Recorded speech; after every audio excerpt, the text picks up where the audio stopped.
The modern Kingpin doesn't need bunkers or armies, his empire is the internet, his throne a laptop. From this digital command center he moves drugs arms and orders hits with a few keystrokes. The dark web is his fortress, its anonymity shielding him from law enforcement.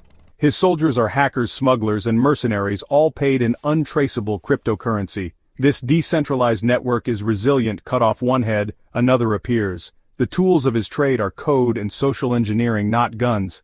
Paul Roux was the prototype, a programmer who became a global kingpin, wielding power from behind a screen. His story is a warning of the dark possibilities lurking in our connected world. Paul Roux grew up an outsider in apartheid-era South Africa, finding refuge in computer code. He taught himself programming, obsessed with the internet's promise of freedom and anonymity. Roux created E4M, a powerful encryption tool, championing privacy as an ideology. But idealism didn't pay, and as he drifted from job to job, frustration and paranoia grew. He realized the same tools that protected dissidents could shield criminals. Roux mastered digital misdirection, building false identities and routing communications through labyrinths of servers. The programmer faded. A digital phantom emerged. He understood that true power lay in being invisible. The stage was set for his transformation.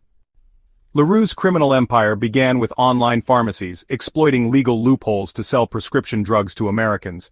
He built a global operation call centers in Israel and the Philippines, doctors rubber-stamping prescriptions, drugs shipped from India, millions flowed in monthly, laundered through offshore accounts and shell companies. Roux engineered every detail, from websites to logistics software.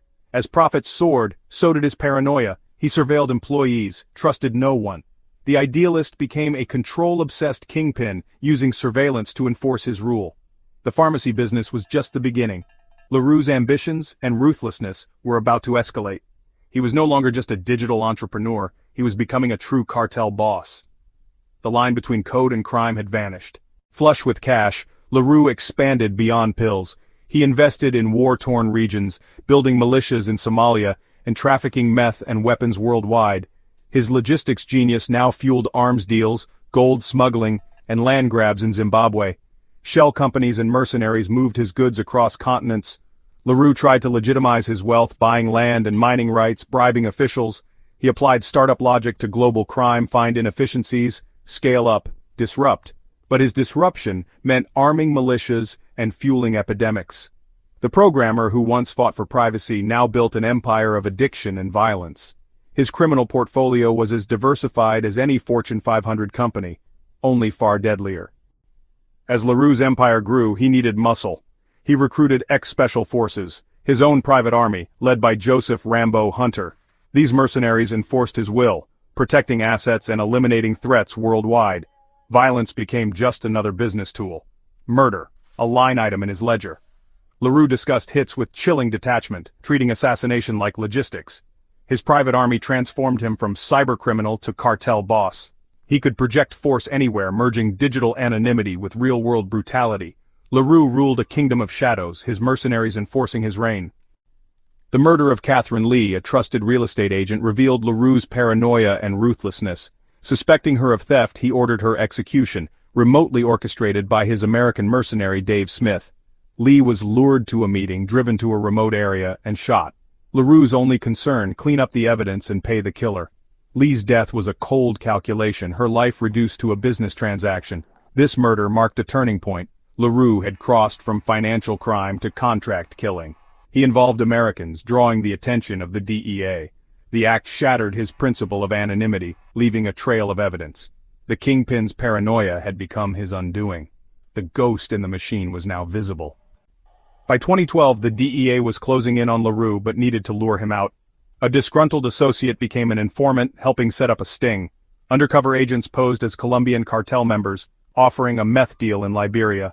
Roux, blinded by ambition, agreed to meet, his first major mistake.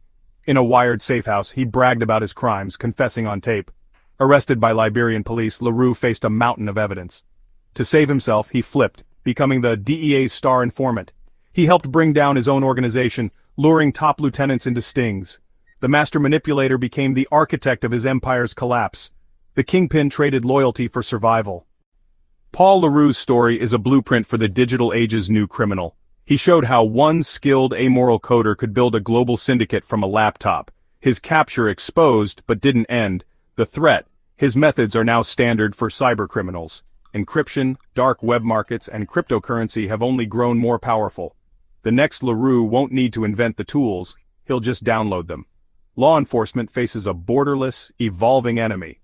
Roux' genius could have built a tech empire, instead it fueled global misery. His legacy is a warning. Brilliance without ethics is a recipe for disaster. As our world grows more connected, the dangers he embodied are only multiplying.